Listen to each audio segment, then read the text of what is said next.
ఒక దేవుడనే అతని కటౌట్ ఎలా ఉండాలి?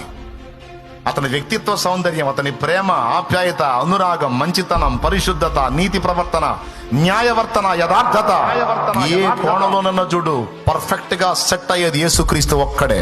యేసుక్రీస్తు ఒక్కడే. ఆ కటౌట్ ముందు ఎవ్వడు ఆగడు, ఎవ్వడు నిలబడంతే. అది ఎవరికి అందరి కటౌట్ అంతే. చూసుకుని దమ్ము, నీ ఓపిక ఎవలాడుకోపోయి యేసు వంటి వాడిని ఒక్కడిని చూపించుకోపోయి. ఏ పాపము లేని పరిశుద్ధుడు పాపులను ప్రేమించి పాపమును ద్వేషించి ఆ పాపము నుంచి ప్రజల్ని విమోచించడానికి తన ప్రాణమును పెట్టి తన రక్తమునే క్రయధనంగా చెల్లించడానికి మహామహిమను వదిలిపెట్టి సామాన్యుడిగా భూమి మీద పుట్టి, రాజప్రాసాదాలు లేవు, రాజసింహాసనాలు లేవు, కిరీటాలు లేవు, కత్తులు లేవు, కట్టాలు లేవు, బళ్ళాలు లేవు, గొళ్ళాలు లేవు.